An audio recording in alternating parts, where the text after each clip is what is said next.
আসসালামু আলাইকুম প্রিয় শিক্ষার্থীরা, আশা করি সবাই ভালো আছো। যারা যেখানে আছো সবাই ভালো আছো। তো যারা অষ্টম শ্রেণীতে পড়ছো তাদের জন্য আজকের এই ক্লাসটি। তোমাদের সবার জন্য একটা ভালো খবর হচ্ছে, এখন থেকে আমি নিয়মিত তোমাদের অনলাইন ক্লাসগুলো নেব, যেহেতু তোমাদের ক্লাসগুলো বন্ধ হয়ে রয়েছে। তো সেই হিসাবে আমরা সবগুলো ক্লাস, আমি যেসব সাবজেক্টগুলো তোমাদের নেই সেই সাবজেক্টগুলোর জন্য এখন থেকে নিয়মিত ক্লাস নেব অনলাইনে। তো বাসায় বসে থাকলেও আমাদের কোনো সমস্যা হবে না, যেহেতু আমরা অনলাইনে ক্লাস করে অভ্যস্ত হয়ে গিয়েছি। এই কারণে আমরা এখন আর কোনো সমস্যা নেই যে আমাদের ক্লাস করতে সমস্যা হবে এরকম। তো সেজন্য আমি সিদ্ধান্ত নিয়েছি, তোমাদের যেই সিলেবাস ভিত্তিক আলোচনা রয়েছে সেই আলোচনাগুলো ধারাবাহিকভাবে করে যাব। আশা করি তোমরা সেখানে অংশগ্রহণ করলে তোমাদের যত রকমের সমস্যা রয়েছে সেগুলো সমাধান হবে। তো আমি যেভাবে তোমাদের ক্লাসগুলো নেব সেটা একটু বলে দিতে চাই। সেটা বলার একটা ওয়ে হচ্ছে যে আমরা যে সকল সাবজেক্টগুলো পড়বো, অর্থাৎ গণিত যদি পড়ি অথবা বিজ্ঞান যদি পড়ি, তাহলে প্রতিটা অধ্যায়ের জন্য তোমরা 4টা করে ভিডিও লেসন পাবে, 4টা। তো এই 4টা লেসনের মধ্যে আমি গণিতের জন্য বিশেষ করে প্রথমে অধ্যায়ে কিছু আলোচনা করব, যেগুলো অধ্যায়ে আলোচনা করা যায় এবং যেগুলোর মধ্যে সূত্র রয়েছে, এইরকম সূত্র এবং অধ্যায়ের আলোচনা করব। দ্বিতীয় ভিডিওতে তোমাদের অনুশীলনীর সমাধান করব। 3 নম্বর ভিডিওতে আমরা উদাহরণ এবং সৃজনশীল সমাধান করব। 4 নম্বর ভিডিওতে আমি নৈর্ব্যক্তিক এমসিকিউ নিয়ে আলোচনা করব। তো এই 4টা অংশে আমি তোমাদের ক্লাসগুলো শেষ করব। আশা করি তোমরা সেখানে অংশগ্রহণ করলে তোমাদের ওই অধ্যায় সংশ্লিষ্ট কোনো সমস্যা থাকবে না। আমি A to Z আলোচনা করব, তোমরা সেগুলো মনোযোগ দিয়ে দেখবে। তো আজকে আমি গণিতের একটা অধ্যায় আলোচনা করব, যেটা হচ্ছে তোমাদের 3য় অধ্যায় পরিমাপ, যেটার ক্লাস আসলে আমরা করিনি কিন্তু এখন থেকে করব। তো এই অধ্যায়টা খুবই গুরুত্বপূর্ণ তোমাদের গণিতের জন্য।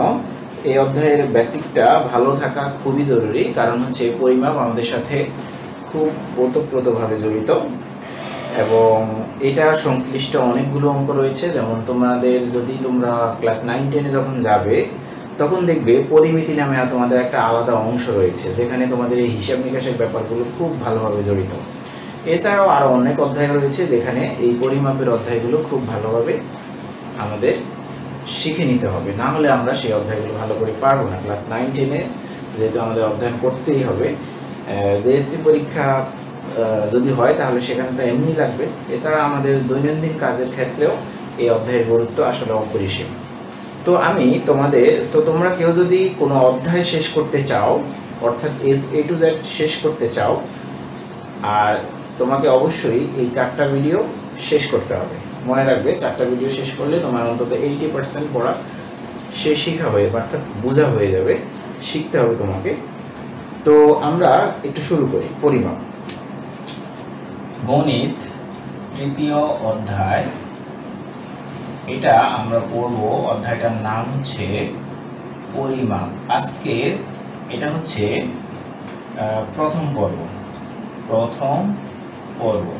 অর্থাৎ আমাদের আলোচনার আজকে প্রথম পর্ব নিয়ে আমরা কথা বলবো। পরিমাপ অধ্যায়ের আলোচনাগুলো করব এবং সূত্র সংশ্লিষ্ট কিছু বিষয় নিয়ে জানব। পরিমাপ বিষয়টা কি সেটা আগে বুঝি।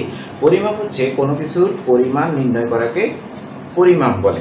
কোনো কিছুর পরিমাণ নির্ণয় করাকে কি বলে? পরিমাপ বলে। তাহলে আমরা কি জানলাম? পরিমাপ কি এটা আমরা জানলাম। প্রথমে আমরা জানলাম পরিমাপ কি। দ্বিতীয়ত আমরা জানবো পরিমাপ কেন দরকার, পরিমাপের প্রয়োজনীয়তাটা কি। আমি যদি তোমাকে কোনো একটা কিছু দিতে চাই, তাহলে সেটা ঠিক কতটুকু দেব, অথবা তুমি কতটুকু পেয়েছো, অথবা কেউ যদি তোমাকে কিছু একটা দেয় তাহলে ঠিক কতটুকু দিয়েছে, এটা যদি তুমি এক্স্যাক্টলি বোঝাতে চাও, তোমার অবশ্যই কি দরকার? তোমার অবশ্যই পরিমাপ দিয়ে সেটা বোঝাতে হবে। তুমি যদি দোকানে গিয়ে বলো যে আমাকে আলু দেন, নিশ্চয়ই দোকানদার তোমাকে আলু বললেই দিয়ে দেবে না। তোমাকে বলতে হবে তুমি কতটুকু আলু নিতে চাও। তাহলে একটা বিষয় আমরা বুঝলাম, পরিমাপ ছাড়া আমরা কখনোই কোনো কিছু কি করতে পারি না, বুঝাতে পারবো না এক্স্যাক্টলি। বস্তুর পরিমাণ অথবা কোনো কিছুর পরিমাণ আমরা বোঝাতে পারবো না পরিমাপ ছাড়া। আমি যদি বলি তুমি স্কুলে আসবে, কিন্তু তখন তুমি জিজ্ঞেস করবে ঠিক কতটার সময় তুমি আসবে, এটাও একটা হিসাব নিকেশের বিষয় রয়েছে। তাহলে আমাদের পরিমাপের প্রয়োজনীয়তা আমাদের জীবনের সাথে জড়িত। পরিমাপের সাথে আরও একটা বিষয় জড়িত, সেটা হচ্ছে এককের প্রয়োজনীয়তা। পরিমাপের সাথে কিসের প্রয়োজনীয়তা? এককের প্রয়োজনীয়তা রয়েছে। একক আমি যদি বলি 5, তাহলে এটা শুধুমাত্র একটা অঙ্ক, একটা সংখ্যা বোঝাচ্ছে। কিন্তু যখন আমি বলবো 5 কেজি, তখন তুমি নিশ্চয়ই বুঝে নিবে 5 কেজি দিয়ে বস্তুর ওজনকে বোঝাচ্ছি, অর্থাৎ ভর কতটুকু সেটা বোঝাচ্ছি। যদি বলতাম যে 5 মিনিট, তখন তুমি নিশ্চয়ই বুঝে নিতে যে আমি সময় বুঝিয়েছি। যদি আমি বলতাম যে 5 মিটার, তাহলে তুমি অবশ্যই বুঝে নিতে যে আমি কোনো একটা কিছুর দৈর্ঘ্য বলেছি। এভাবে আমরা সব সময় কিছু একটা বোঝার চেষ্টা করি এই এককগুলো দিয়ে। সুতরাং পরিমাপের সাথে এককের বিষয়টা খুব ভালোভাবে জড়িত, এটা আমরা বুঝে নেব। আচ্ছা, এবার আসি এককগুলো আমরা কিভাবে হিসেব করব, অথবা এই যে পরিমাপটা করব আমরা কিভাবে করব। 3টা পদ্ধতি তোমাদের বইতে অন্তর্ভুক্ত করা আছে এককের জন্য, অর্থাৎ পরিমাপের জন্য তোমাদের বইতে 3টা পদ্ধতি রয়েছে। একটা হচ্ছে ম্যাট্রিক পদ্ধতি, পরিমাপের পদ্ধতি। এখন আমি কি বলতেছি? পরিমাপের পদ্ধতি। পরিমাপের পদ্ধতি কয়টা আছে তোমাদের বইতে? 3টা। একটা হচ্ছে ম্যাট্রিক পদ্ধতি। কি পদ্ধতি? ম্যাট্রিক। দ্বিতীয়ত ব্রিটিশ পদ্ধতি। 3 নম্বর রয়েছে দেশীয় পদ্ধতি। তাহলে দেখো, ম্যাট্রিক পদ্ধতি, এই ম্যাট্রিক পদ্ধতি সর্বপ্রথম ফ্রান্সে প্রবর্তিত হয়। কোন দেশে? ফ্রান্সে এটা সর্বপ্রথম চালু হয়। সেটা চালু হয় অষ্টাদশ শতাব্দীতে। কোন শতাব্দীতে? এখন চলতেছে কত? একবিংশ শতাব্দী, অর্থাৎ 21 শতক, আর এটা হচ্ছে 1800 শতক। এই সময়ের দিকে ফ্রান্সে ম্যাট্রিক পদ্ধতি চালু হয়। ম্যাট্রিক শব্দটা যে এসেছে, এটা একটা শব্দ থেকে এসেছে, অর্থাৎ ম্যাট্রিক পদ্ধতিতে দৈর্ঘ্যের একক হচ্ছে মিটার। দৈর্ঘ্যের একক কি? মিটার। ম্যাট্রিক পদ্ধতিতে দৈর্ঘ্যের একক হচ্ছে, দৈর্ঘ্য পরিমাপের একক কি? মিটার। এই মিটার শব্দ থেকে ম্যাট্রিক শব্দটি এসেছে। ওকে, বাংলাদেশে এই পদ্ধতি চালু হয়েছিল 1982 সালে 1 জুলাই। কত জুলাই? 1 জুলাই। এই তারিখে বাংলাদেশে এটা চালু হয়। কেন চালু হয়? কারণ পৃথিবীর সব দেশ এই ম্যাট্রিক পদ্ধতিতে পরিমাপ করে, অর্থাৎ ম্যাট্রিক পদ্ধতি একটা আন্তর্জাতিক পদ্ধতি স্বীকৃতি পেয়েছে। এই জন্য ম্যাট্রিক পদ্ধতিতে সবাই কি করে? এখন থেকে সব দেশেই এটা ব্যবহার করে। তো বাংলাদেশে 1982 সালে 1 জুলাই থেকে এই ম্যাট্রিক পদ্ধতিতে পরিমাপ পদ্ধতি চালু হয়, যেহেতু এটা সারা পৃথিবী ব্যবহার করে। অর্থাৎ তুমি যদি এখন বাংলাদেশ থেকে কোনো কিছু বাইরের কোনো দেশে পাঠাতে চাও, যেটাকে আমরা এক্সপোর্ট বলি, রপ্তানি করা বলি, তাহলে সেই দেশের মানুষকে তুমি অবশ্যই ম্যাট্রিক পদ্ধতিতে হিসেবটা বুঝিয়ে দিতে হবে। আশা করি বুঝছি। ম্যাট্রিক পদ্ধতি এখন সারা পৃথিবীতেই প্রচলিত। তো এই জন্য আমাদের এই পদ্ধতিগুলো কি শিখতে হবে। আমরা ম্যাট্রিক পদ্ধতি নিয়ে কথা বলেছি। ব্রিটিশ পদ্ধতি হচ্ছে কি, যেটা ইংরেজরা এই দেশে এসে যেটা চালু করেছিল, অর্থাৎ ইংরেজরা যে পদ্ধতিতে পরিমাপ করেছিল এই দেশে এসে, যেমন তুমি গজ, ফুট, ইঞ্চি, এই যেগুলো, তেমন তুমি বাজারে গেলে 3 গজ কাপড় কিনো, এই যে গজ শব্দটা ব্যবহার করছি, এটাও দৈর্ঘ্য পরিমাপের একক, তবে এটা হচ্ছে ব্রিটিশ পদ্ধতির একক। ম্যাট্রিক পদ্ধতিতে মাপতে হলে তোমাকে মিটার দিয়ে মাপতে হবে। ওকে, আচ্ছা, দেশীয় পদ্ধতি কোনগুলো? দেশীয় পদ্ধতি হচ্ছে আমরা যে কাঠা ব্যবহার করি জায়গা মাপার জন্য, শের ব্যবহার করি ভর মাপার জন্য, এই যে গন্ডা, তারপরে এই সব জিনিসগুলো যে আমরা ব্যবহার করি, এই সব শব্দগুলো হচ্ছে দেশীয় পদ্ধতির এককে ব্যবহারের ক্ষেত্রে। তো আমরা একটু বোঝার চেষ্টা করি। ম্যাট্রিক পদ্ধতির মিটারকে একটু সংজ্ঞায়িত করা যেতে পারে। মিটার মানিটা কি? মিটার হচ্ছে দৈর্ঘ্যের একক, এই কথা ঠিক আছে, কিন্তু এই মিটার ঠিক কতটুকু হবে এটা একটা হিসেব দিয়ে পরিমাপ করা হয়েছিল। ব্যাপারটা এরকম, এটা যদি হয় পৃথিবী, আমি মিটারকে বোঝাচ্ছি, এটা যদি হয় পৃথিবীর 2টা মেরু অঞ্চল রয়েছে তোমরা জানো, এটা হচ্ছে দক্ষিণ মেরু, এটা হচ্ছে উত্তর মেরু। তো এটা হচ্ছে পৃথিবীর উত্তর মেরু আর এটা হচ্ছে পৃথিবীর দক্ষিণ মেরু। তো এটা এখানে যদি ফ্রান্সের রাজধানী প্যারিস হয় তাহলে এই উত্তর মেরু থেকে ফ্রান্সের রাজধানী প্যারিসের যে দৈর্ঘ্য অর্থাৎ এখানে যে দূরত্ব সেই দূরত্বের 1 কোটি ভাগের 1 ভাগ হচ্ছে 1 মিটার। ঠিক আছে, কতটুকু? এই দূরত্বের 1 কোটি ভাগের 1 ভাগ হচ্ছে 1 মিটার। এটা কোথায় আছে? এটা তোমাদের বইতে লেখা আছে, তুমি সেখান থেকেও দেখে নিতে পারো। ঠিক এইখানে তোমাদের বইয়ের 29 পৃষ্ঠার মধ্যে এই সংজ্ঞাটা রয়েছে যে মিটার আসলে কি। তো এটা যেন কখনোই ভুল না হয়, অর্থাৎ 1 কোটি ভাগ করে যে যতটুকু দৈর্ঘ্য পাওয়া গেছে সেটাই হচ্ছে 1 মিটার। এখন প্রশ্ন হলো এই 1 মিটারকে যেন কখনোই ভুল না হয় সেটা ঠিক রাখার জন্য এটাকে প্ল্যাটিনাম এবং ইরিডিয়াম নামক ধাতু দিয়ে একটা দণ্ড তৈরি করা হয়েছে, যেটা রাখা হয়েছে ফ্রান্সের মিউজিয়ামের মধ্যে সংরক্ষিত করে রাখা হয়েছে, যেটা তুমি চাইলে কি করতে পারো সেখান থেকে মেপে তুমি তোমার এলাকার জন্য, দেশের জন্য কি করতে পারো, ব্যবহার করতে পারো। সবাই এইভাবেই ব্যবহার করছে 1 মিটার আসলে কতটুকু। ওকে, আচ্ছা, আশা করি বুঝছো এখানে। তো এছাড়া শুধু কি মিটার দিয়ে পরিমাপ করা হয় দৈর্ঘ্য? না, আরো বড় একক রয়েছে, আরো ছোট এককও রয়েছে। বড় এককগুলো পরিমাপের জন্য অনেকগুলো শব্দ ব্যবহার করা হয়, যেমন কিলো ব্যবহার করা হয়। তোমরা কিলোমিটার নাম শুনেছ, এটা বড় একক, বড় এককের দৈর্ঘ্য, অর্থাৎ বড় দৈর্ঘ্য পরিমাপের জন্য কিলো শব্দ ব্যবহার করি, মিলি শব্দ ব্যবহার করি, সেন্টি শব্দ ব্যবহার করি। এই যে আমরা ব্যবহার করি এগুলো বড়ের জন্য এবং ছোটের জন্য কি করি, ব্যবহার করি। তো মিটারকে স্ট্যান্ডার্ড ধরা হয়, এখান থেকে বড় এবং ছোট পরিমাপ করা যায়।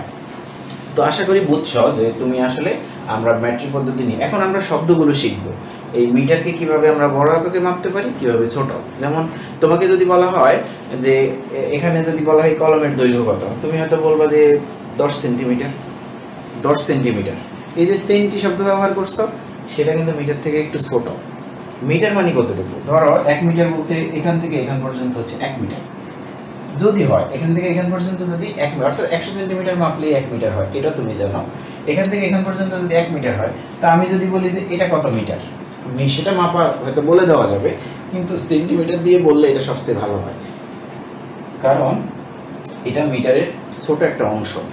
সো এটাকে সেন্টিমিটার দিয়ে, এই যে দেখো মিটার থেকে ছোট হলে আমি সেন্টিমিটার দিয়ে বোঝানোর চেষ্টা করছি। তার মানে এই শব্দগুলো আমাদের গণিতক হিসেবে ব্যবহার করতে হয়।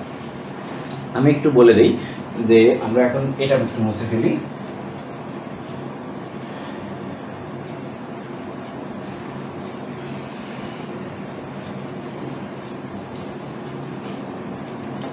আচ্ছা,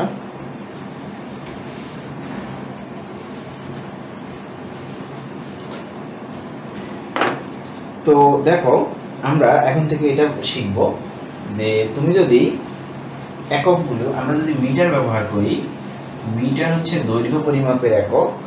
মিটার থেকে বড় যদি একক ব্যবহার করতে চাও অথবা ছোট যদি একক ব্যবহার করতে চাও, তোমাকে যা ব্যবহার করতে হবে মিটার।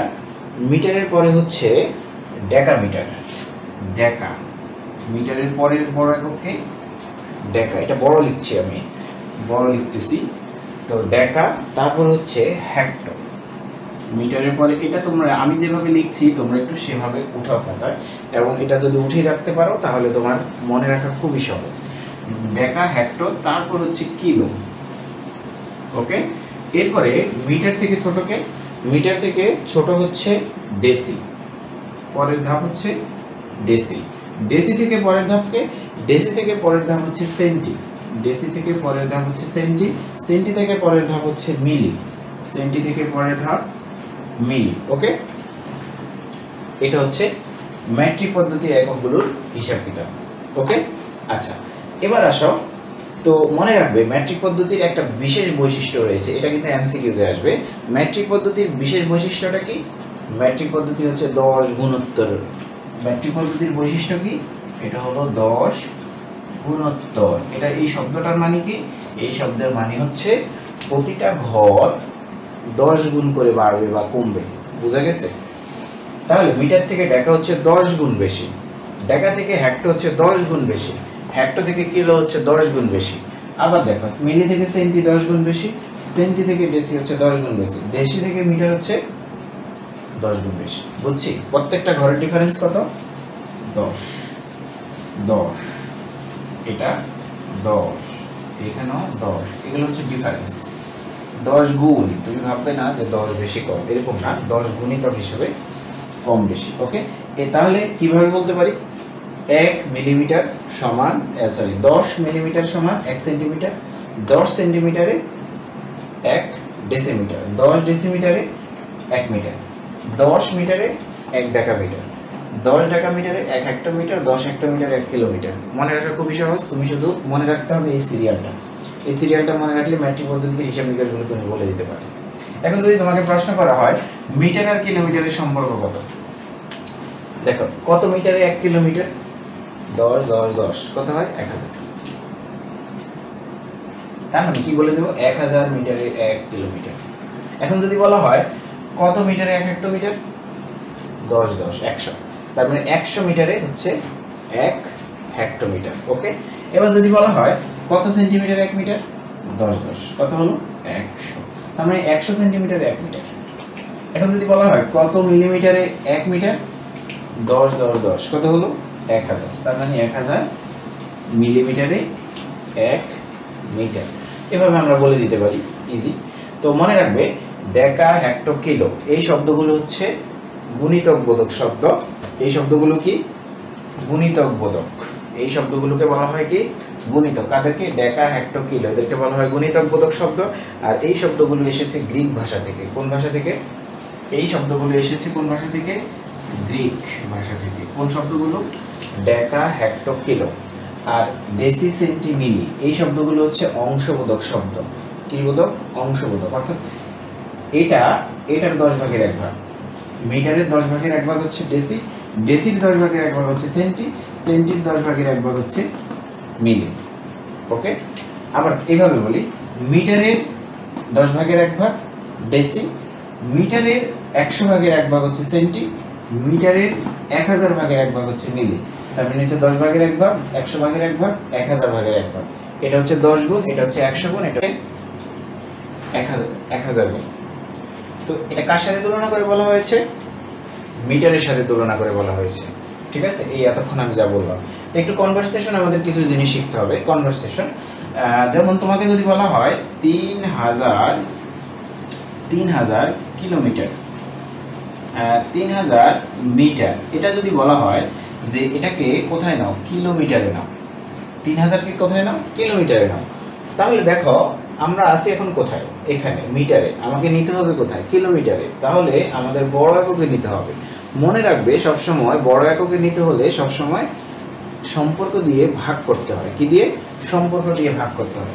এখন তোমার প্রশ্ন, মিটার থেকে যদি তুমি কিলোমিটারে নিতে চাও তাহলে কোথায় যাবে? অবশ্যই বড় এককে, তোমাকে অবশ্যই কি দিয়ে ভাগ করতে হবে। এখন দেখতে হবে মিটার আর কিলোমিটারের সম্পর্ক কত? 1000, 1000 দিয়ে ভাগ করব, 1000 দিয়ে ভাগ, তাহলে কত হবে? 3 কিলোমিটার। দেখেছো? অর্থাৎ বড় একক থেকে ছোট একক, ছোট একক থেকে বড় এককে নিতে হলে ভাগ করব। ঠিক আছে, এখন আমি যদি ধরো একটা লিখি যে আমরা ধরো 50 মিটার, এটাকে সেন্টিমিটারে নিতে বলছে। কোথায় নিতে বলছে? সেন্টিতে অথবা মিলিতে, যে কোনোটাতেই হতে পারে। 50 মিটারকে সেন্টিমিটার নিতে বলছে, তাহলে সেন্টিমিটার অবশ্যই ছোট একক। ছোট এককে যদি যেতে হয় তাহলে আমাকে অবশ্যই গুণ করতে হবে। বড় এককে গেলে ভাগ করতে হয়, ছোট এককে গেলে গুণ করতে হয়। শুধু এই একক না, অন্য যে কোনো এককের জন্য বলছি। তাহলে সেন্টি যদি ছোট হয় তাহলে অবশ্যই আমাকে গুণ করতে হবে। কি দিয়ে? তাদের সম্পর্ক দিয়ে। এইটা আর এটা সম্পর্ক হচ্ছে 100, 2 ঘর, 10 দুগুণে 10 10 100, তাহলে 50 গুণ 100, তাহলে হবে 50 2 শূন্য এত সেন্টিমিটার। ওকে, এটা হয়ে গেল। সেন্টিমিটারে ছোট এককে গেলে ভাগ গুণ করতে হয়। একটু মুছে ফেলি। এখন তোমাকে যদি বলা হয় যে কিলোমিটারে যদি একটা প্রকাশ করি, যেমন তোমাকে বলবো 3 কিলোমিটার, এটাকে আমাকে হয়তো বলে দিছে যে ধরো সেন্টিমিটারে প্রকাশ করো, কিলোমিটারকে সেন্টিমিটারে প্রকাশ করো, তাহলে কি করব? আমি তো চাইলে এখান থেকে এখানে একলাপে চলে আসতে পারি। কেন? সো বড় একক থেকে ছোট এককে যদি আসতে হয় সবসময় কি করে? গুণ করে। বড় একক থেকে ছোট এককে আসলে কি করতে হবে? গুণ। ওকে, গুণ যদি করতে হয় তাহলে আমরা তাদের সম্পর্ক দ্বিগুণ করব। এখন আমি কি কিলো থেকে সেন্টির সম্পর্ক খুঁজবো? না, এটা খোঁজাটা আসলে অনেক সময়ের ব্যাপার। তাহলে আমরা কি করব, ঝটপট কিলো থেকে মিটার করে ফেলবো। কেন? কারণ কিলো আর মিটারের সম্পর্ক সহজ, এটা আমরা জানি 1000 মিটারে 1 কিলোমিটার। ওকে, তাহলে মনে রাখবে কিলো থেকে যদি আমি সেন্টিতে যেতে চাই, আমি কিলো থেকে আগে আসবো মিটারে, মিটার থেকে সেন্টিতে, কারণ এটাই সহজ।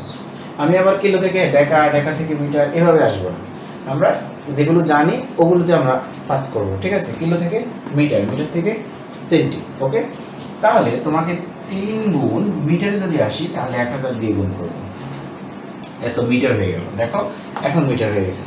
এরপরে মিটার থেকে আমাকে কোথায় আসতে হবে? সেন্টিতে। মিটার আর সেন্টি সম্পর্ক কত? 100। তাহলে আরো 100 দিয়ে গুণ করতে হবে, গুণ 100 এত সেন্টিমিটার। এবার এটা গুণ করো, তাহলে তুমি কি সেন্টিমিটার পেয়ে যাবে। আশা করি বুঝছো। এখন তোমাকে যদি মিলিমিটার থেকে কিলোমিটারে যেতে বলে তাহলে কি করবো? আমি কি সেন্টি, ডেসিমিটার একটা একটা করে যাবো? না, আমরা মিলি থেকে সেন্টিতে যেতে পারি, সেন্টি থেকে মিটারে, মিটার থেকে কিলোমিটার। ওকে, অর্থাৎ এইভাবে আমরা কি করব, কনভারসেশনগুলো করতে পারি। আচ্ছা, এটা শেষ। তো আশা করি বুঝছো কনভারসেশনগুলো আমরা কিভাবে করব। ছোট এককে গেলে কি করব, আমরা গুণ করব, বড় এককে গেলে ভাগ করব। ওকে, তো এখন একটু দেখি। আচ্ছা, এটা তো হলো ম্যাট্রিক পদ্ধতি থেকে ম্যাট্রিক পদ্ধতিতে চেঞ্জ, কিন্তু যদি ম্যাট্রিক থেকে ব্রিটিশ পদ্ধতিতে চেঞ্জ করতে হয়, ধরো তোমাকে দিয়ে দিল 3 গজ। এখন তোমাকে বললো 3 গজ কত মিটার হবে? 3 গজে কত মিটার? এখন আসো, গজ শব্দটা কোন একক? অবশ্যই গজ শব্দটা ব্রিটিশ পদ্ধতির একক, কিন্তু মিটার ম্যাট্রিক পদ্ধতির একক। এখন গজ থেকে মিটারে নিতে হলে তো 3 গজকে যদি মিটারে নিতে হয় তাহলে আমাকে আগে জানতে হবে 1 গজে কত মিটার, এটা তো আমার জানা দরকার। তার মানে একটা জিনিস বুঝলাম, আমাদের শিখতে হবে ম্যাট্রিক থেকে ব্রিটিশ পদ্ধতির সম্পর্ক, অথবা ব্রিটিশ আর ম্যাট্রিক পদ্ধতির দৈর্ঘ্যের সম্পর্কগুলো আমাদের জানা লাগবে। এতক্ষণ আমি যত আলোচনা করলাম সব দৈর্ঘ্যের আলোচনা, দৈর্ঘ্য সম্পর্ক। দেখো তাহলে 1 গজ সমান হচ্ছে 0.9144 মিটার। 1 গজে যদি এত মিটার হয় তাহলে 3 গজে অবশ্যই বেশি হবে। তুমি কি করবা? গুণ করে দিবা, তাই না? এই তো হয়ে গেল। কিন্তু এগুলো আমরা শিখবো কোথা থেকে? এই যে এখান থেকে 3.4 অনুচ্ছেদে আছে একটা বক্স, এই বক্সটা তোমাদের শিখতে হবে। আশা করি বুঝছো। তো এইভাবে রয়েছে। এটা তো আমি বললাম দৈর্ঘ্যের কথা। ওজন পরিমাপের জন্য ম্যাট্রিক পদ্ধতির যে ওজনের এককগুলো সেগুলোও একই রকম। এখানে শুধু মিটার বলেছি, কিন্তু ওখানে বলতে হবে গ্রাম। ওখানে কি বলবো? গ্রাম বলবো। কিভাবে বলবো? গ্রাম, ডেকাগ্রাম, হেক্টোগ্রাম, কিলোগ্রাম, আবার ডেসিগ্রাম, সেন্টিগ্রাম, মিলিগ্রাম। শেষ। কিন্তু মিটার আর গ্রামের কথাগুলো একই, ম্যাট্রিকের জন্য কোনো সমস্যা নেই, সব একই রকম। এবার যদি তুমি আয়তন বলো তাহলে কি? আয়তনের এককগুলো যদি বলতে চাও কোনো সমস্যা নেই। এটা হলো লিটার, তাহলে এভাবে ডেকালিটার, হেক্টোলিটার, কিলোলিটার, তারপরে ডেসিলিটার, সেন্টিলিটার, মিলিলিটার। বুঝছি। তাহলে 1000 মিলিলিটারে 1 লিটার, এখানে লিটার বলবো। আর ওজন হলে এখানে গ্রাম বলবো। কথা শেষ। ম্যাট্রিক পদ্ধতি খুবই ইজি। আমরা কি কি শিখলাম ম্যাট্রিক পদ্ধতি? দৈর্ঘ্য পরিমাপ, ওজন পরিমাপ, তারপরে তরলের আয়তন পরিমাপ। ওকে, আচ্ছা, তাহলে আমাদের কাজ শেষ এখানে। অর্থাৎ পরিমাপ সংক্রান্ত কিছু বিষয় আমরা জানলাম।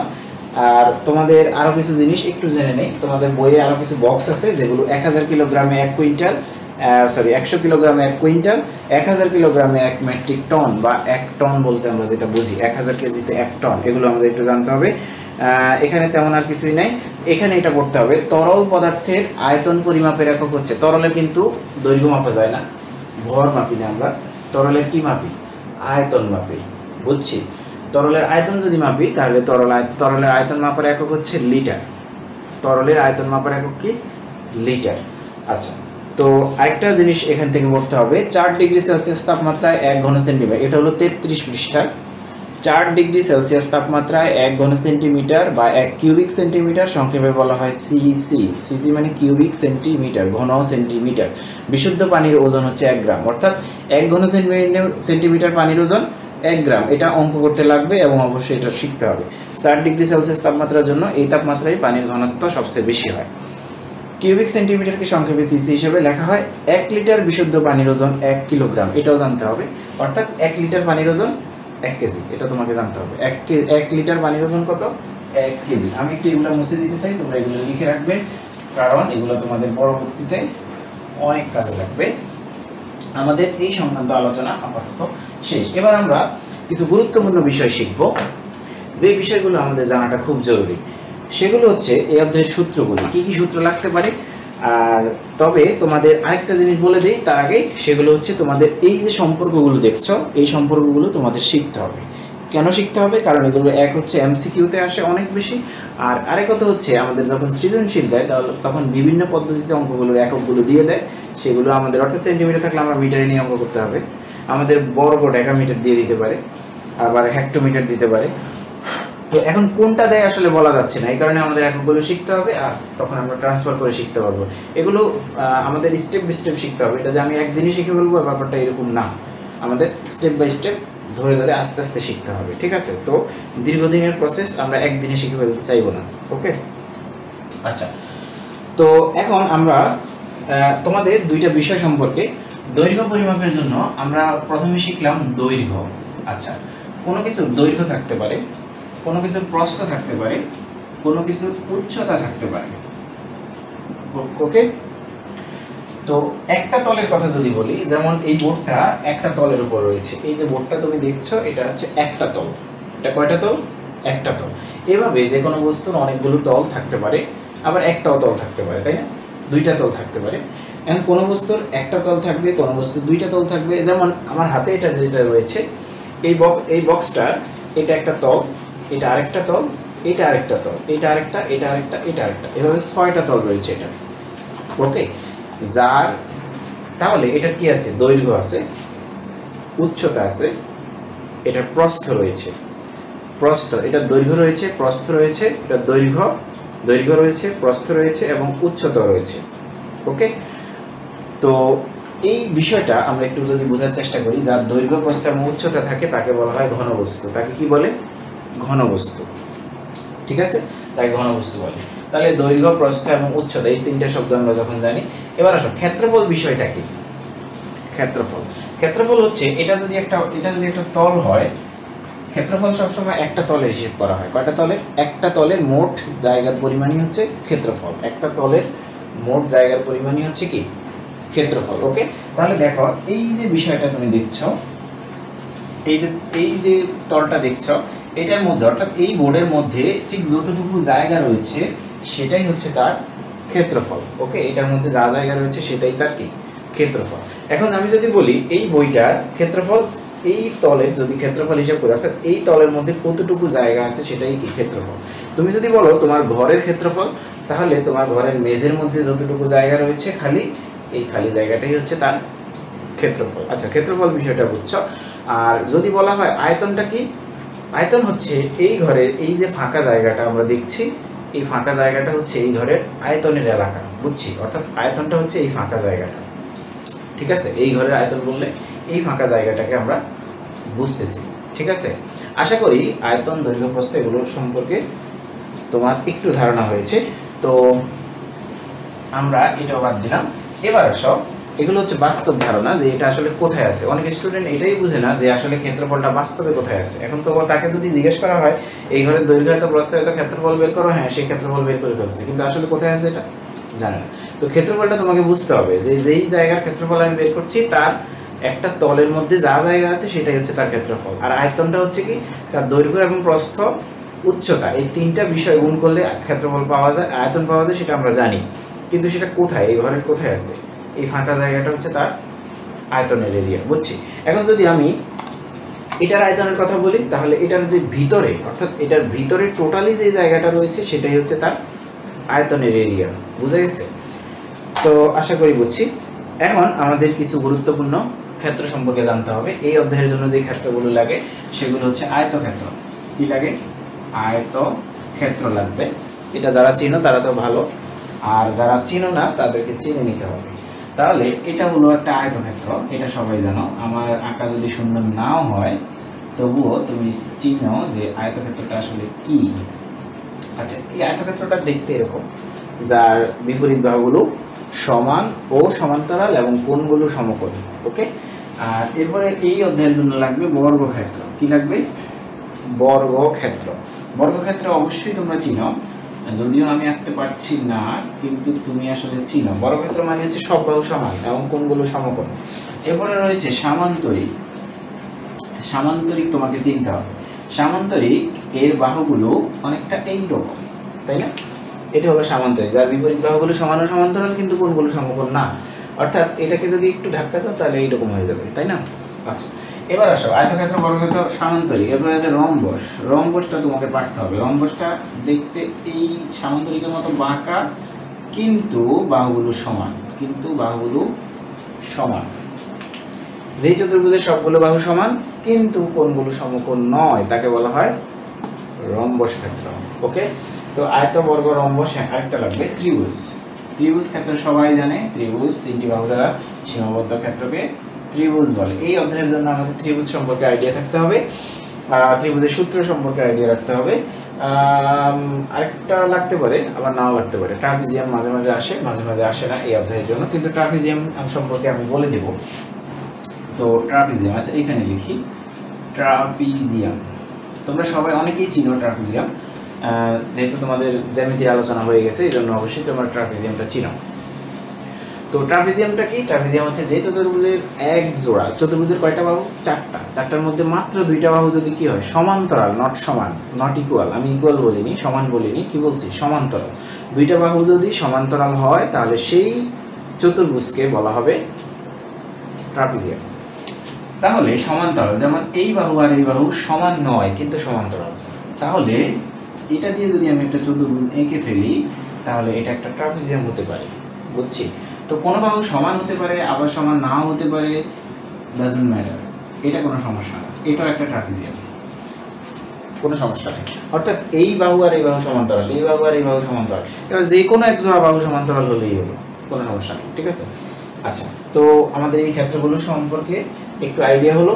এবার আমরা এই সংক্রান্ত সূত্রগুলো শিখবো। অর্থাৎ এই অধ্যায়টা শেষ করতে হলে তোমাকে যে সূত্রগুলো শিখতে হবে। আমি কিন্তু আজকে শুধু ভিডিও, এটা হচ্ছে প্রথম পর্বের আলোচনা করছি, সো আর 3টা ভিডিও পাবে এই অধ্যায় সংশ্লিষ্ট। ওকে ওকে, আচ্ছা তাহলে আমি এগুলো একটু মুছে দিতে চাই। তোমাদের যে সূত্রগুলো লাগবে সেগুলো আমি লিখবো, এখন তোমরা খাতায় লিখবে, এবং অবশ্যই এগুলো খাতায় লিখবে এবং তোমরা শিখে ফেলবে। আর যদি শিখে ফেলতে পারো তাহলে এই অধ্যায় সংশ্লিষ্ট অনেক কাজ হয়ে গেল। আচ্ছা, এটা একটু মুছে ফেলি আমি। ঠিক আছে, এখন তোমরা লেখা শুরু করো আমার সাথে সাথে। আমি প্রথমে এগুলো একটু মুছে দিতে চাই, কারণ আমার একটু বেশি জায়গা লাগবে এখন, সেজন্য। আচ্ছা, তো আমরা তৃতীয় অধ্যায় আমরা সূত্রগুলো লিখতে চাই। কি কি সূত্র আমাদের এই অধ্যায় করার জন্য লাগবে সেগুলো। প্রথম সূত্রটা হলো, আমরা আয়তক্ষেত্রের ক্ষেত্রফল বের করব। আয়তের ক্ষেত্রফল সমান হলো a ইন্টু b। আমি এইভাবে বলবো, অথবা তোমরা এইভাবে লিখো, দৈর্ঘ্য ইন্টু প্রস্থ, এটা সবাই জানে। এবার হলো আয়তের পরিসীমাটা অবশ্যই সবাই জানে, সেটা হলো 2 গুণ দৈর্ঘ্য যোগ প্রস্থ। ঠিক আছে? 3 নাম্বার হলো কর্ণের দৈর্ঘ্য। কার কর্ণের দৈর্ঘ্য? আয়তের কর্ণের দৈর্ঘ্য। তোমরা জানো কর্ণ কোনটা? কর্ণের দৈর্ঘ্য নির্ণয় করার জন্য পরীক্ষায় অঙ্ক আসে। তাহলে সেই কর্ণের দৈর্ঘ্যটা যদি তুমি বের করতে চাও তাহলে তোমাকে লিখতে হবে √, দৈর্ঘ্য স্কয়ার প্লাস প্রস্থ স্কয়ার। ওকে, আয়তের ক্ষেত্রফল হচ্ছে এটা, পরিসীমা হচ্ছে এটা, কর্ণের দৈর্ঘ্য হচ্ছে দৈর্ঘ্য স্কয়ার যোগ প্রস্থ স্কয়ার। দ্বিতীয়ত ধাপে আমরা শিখব বর্গের কথা শিখব। বর্গের ক্ষেত্রফল সমান হচ্ছে এক বাহুর দৈর্ঘ্য স্কয়ার। এক বাহুর দৈর্ঘ্যকে যদি কেউ কি করে? হোল স্কয়ার করে, তাহলে বর্গের ক্ষেত্রফলের এরিয়া পাওয়া যায়, ক্ষেত্রফলটা পাওয়া যায়, বর্গের এরিয়াটা। এরপরে হচ্ছে বর্গের পরিসীমার সূত্র কি? 4 গুণ 1, এখানে 1 লিখেছি, এক বাহুর দৈর্ঘ্য। কি বলেছি বলো? বর্গের পরিসীমা হচ্ছে 4 গুণ 1 বাহুর দৈর্ঘ্য। এবার বর্গের কর্ণের দৈর্ঘ্য তোমাকে নির্ণয় করতে হবে। বর্গের কোনো একটা বর্গের যদি কর্ণের দৈর্ঘ্য চায় তোমার কাছে, তাহলে লিখতে হবে বর্গের কর্ণের দৈর্ঘ্য সমান হচ্ছে √2 গুণ এক বাহুর দৈর্ঘ্য, এক বাহুর দৈর্ঘ্য। ওকে, √2 ইন্টু এক বাহুর দৈর্ঘ্য। এই এক বাহুর দৈর্ঘ্যের উপরে কিন্তু রুট নাই, রুটটা কিন্তু আলাদা। এবার আরো কিছু জিনিস শিখতে হবে। কি? ক্ষেত্রফল দেওয়া থাকলে, এটা কিন্তু বর্গের কথাই বলতেছি, ক্ষেত্রফল দেওয়া থাকলে ক্ষেত্রফল দেওয়া থাকলে এক বাহুর দৈর্ঘ্য সমান হচ্ছে √, এটা হলো বর্গের, এগুলো কিন্তু সব বর্গের কথা বলছি। বর্গের এক বাহুর দৈর্ঘ্য সমান হবে √, ক্ষেত্রফল। খেয়াল করো, যদি ক্ষেত্রফল প্রশ্নে দেওয়া থাকে আর যদি তোমার এক বাহুর দৈর্ঘ্য প্রয়োজন হয়, তাহলে ওই ক্ষেত্রফলটাকে রুট করলেই তুমি এক বাহুর দৈর্ঘ্য পেয়ে যাবে। কার জন্য? বর্গের জন্য। এবার আচ্ছা, এগুলো যদি নাম্বার দিয়ে শিখতে চাও, এটা হলো 2 এর ক্ষেত্রে। এবার আসো, পরিসীমা দেওয়া থাকলে, এগুলো সব বর্গের জন্য বলছি। পরিসীমা দেওয়া থাকলে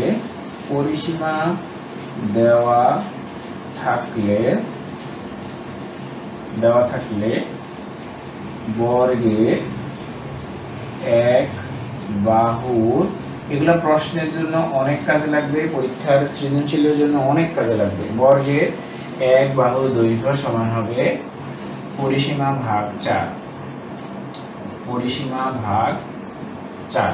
ওকে, এটা হলো পরিসীমা দেওয়া থাকলে এক বাহু এইভাবে বের করতে হয়, আর ক্ষেত্রফল দেওয়া থাকলে এক বাহু এইভাবে বের করতে হয়। 3 নাম্বার। এবার আমরা লিখব সামান্তরিকের কথা। কার কথা? সামান্তরিক। সামান্তরিকের ক্ষেত্রফল সমান হবে ভূমি গুণ উচ্চতা, ভূমি গুণ উচ্চতা। এবার আসো, এবং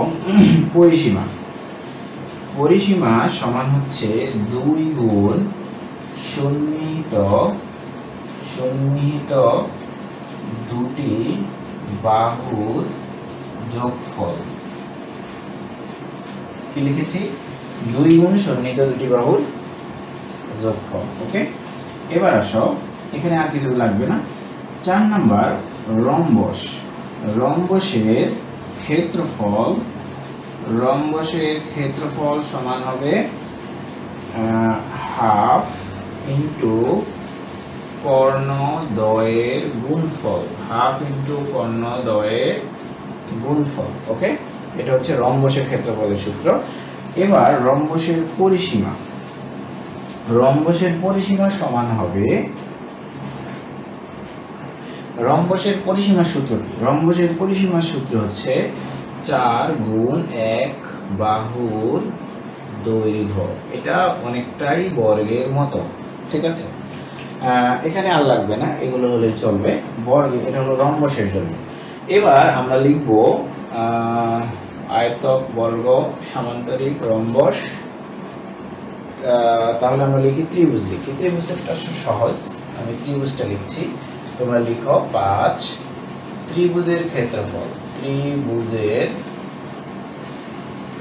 ক্ষেত্রফল সমান হবে, ত্রিভুজের ক্ষেত্রফলের সূত্র হচ্ছে হাফ ইন্টু ভূমি ইন্টু উচ্চতা, এটা সবাই জানো। এরপরে লিখতে হবে ত্রিভুজের পরিসীমার সূত্র কি?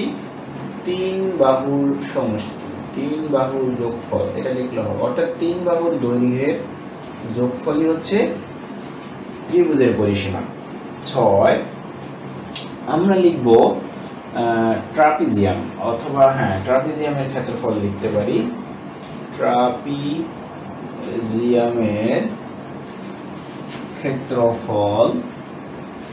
ট্রাপিজিয়ামের ক্ষেত্রফল বের করতে হলে এইভাবে বের করতে হবে, হাফ ইন্টু, আমি এইভাবে লিখছি a plus B into H.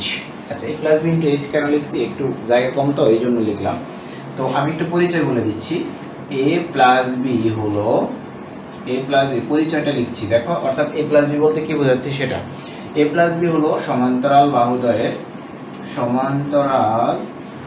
বাহুদ্বয়ের যোগফল। এ প্লাস বি মানে কি? সমান্তরাল বাহুদ্বয়ের যোগফল। আর এইচ হলো কি? এইচ হলো সমান্তরাল বাহুদ্বয়ের দূরত্ব অথবা উচ্চতাও বলা যেতে পারে, কোনো সমস্যা নাই। সমান্তরাল বাহুদ্বয়ের দূরত্ব অর্থাৎ একটা ট্রাপিজিয়াম, আমি একটু এঁকে দেখাই। একটা ট্রাপিজিয়াম যদি এরকম হয় তাহলে এটা হলো একটা সমান্তরাল বাহু, এটা হলো আরেকটা সমান্তরাল বাহু, যেটা হলো এ প্লাস বি। আর এইচ কি? এইচ হলো এই যে এই দুইটার মধ্যে যে দূরত্বটা, সেটা এটা হলো এইচ। ঠিক আছে, এটা হলো ট্রাপিজিয়ামের ক্ষেত্রে এইচ। ওকে, আমি একটু মুছে ফেলি। আচ্ছা, এখন দেখো আমাদের এই তো শেষ, অনেকগুলো ক্ষেত্রে 1 2 3 4 5 6। আচ্ছা, হয়ে গেছে। এবার আসো 7। আমরা ঘনবস্তু বলে একটা যে বিষয় শিখেছি, সেই ঘনবস্তু সম্পর্কিত আমাদের কিছু তথ্য জানতে হবে। তাহলে ঘনবস্তু, আয়তাকার ঘনবস্তুর ক্ষেত্রফল, আয়তাকার ঘন বস্তুর আয়তন বের করি আমরা। আয়তাকার ঘনবস্তুর আয়তন অর্থাৎ একটা ঘনবস্তুর যদি আয়তন, যার দৈর্ঘ্য প্রস্থ এবং উচ্চতা রয়েছে, তার আয়তন হবে দৈর্ঘ্য গুণ প্রস্থ গুণ উচ্চতা। এটা হলো আয়তাকার ঘনবস্তুর আয়তন, দৈর্ঘ্য গুণ প্রস্থ গুণ উচ্চতা। ওকে, যারা বুঝতে পারো না তারা আমার কথা শুনে লিখো, তাহলে তুমি ওখান থেকে লিখতে পারবে। আচ্ছা, এবার হলো আয়তাকার ঘনবস্তুর এটা হলো কি? আয়তন। এবার হচ্ছে সমগ্র তলের ক্ষেত্রফল। কার? আয়তাকার ঘনবস্তুর সমগ্র তলের ক্ষেত্রফল। সমগ্র তলের ক্ষেত্রফল। সমগ্র তলের ক্ষেত্রফল কি? আমি একটু এবিসিডি দিয়ে লিখবো। 2 গুণ AB plus BC plus CA. কি লিখেছি খেয়াল করো, AB plus BC plus CA. কেন লিখেছি এখানে? আচ্ছা, পরে লিখছি। এবার লিখো কর্ণের দৈর্ঘ্য। কর্ণের দৈর্ঘ্য হবে √a² plus b² plus c²। এখানে পরিচয় লিখি। a সমান হচ্ছে দৈর্ঘ্য, b সমান হলো প্রস্থ, আর c সমান হলো উচ্চতা। ওকে, এই যে ইজি। তো এই হলো পরিচয়, অর্থাৎ এগুলো হচ্ছে। আর তোমরা যদি বলো যে এগুলাকে তোমরা এইরকম এবিসিডি দিয়ে লিখবে, তাহলে সাথে পরিচয়টা লিখে দিবে, তাহলে হয়ে গেল। ওকে, আচ্ছা, এবার হলো কর্ণের দৈর্ঘ্য। হ্যাঁ, শেষ। এবার আমরা শিখব 8 ঘনক। তোমরা এটা জানো যে ঘনক বলে একটা কথা আছে। ঘনক কাকে বলে? ঘনক হচ্ছে একটা ঘনবস্তু কিন্তু যার দৈর্ঘ্য প্রস্থ এবং উচ্চতা সমান, তাকে বলা হয় ঘনক। কি বলে? ঘনক। কিউব বলা হয়, কিউব, ইংরেজিতে বলা হয় কিউব। এখন আসো, ঘনক যদি বলি যার দৈর্ঘ্য প্রস্থ এবং উচ্চতা সমান, তাকে কিভাবে আমরা হিসাব করব? আমরা লিখব ঘনকের আয়তন। ঘনকের আয়তন সমান হচ্ছে a কিউব। a কিউব মানে কি? a কিউব মানে হচ্ছে a মানে যদি দৈর্ঘ্য হয়, তাহলে দৈর্ঘ্যের উপরে কিউব দিলেই কি হয়ে যায়? ঘনক হয়ে গেল। আর কেউ যদি বলো যে না, আমি লিখবো 1 বাহুর দৈর্ঘ্য হোল কিউব, তাও হবে, কোনো সমস্যা নেই। এবার আসো ঘনকের সমগ্র তলের।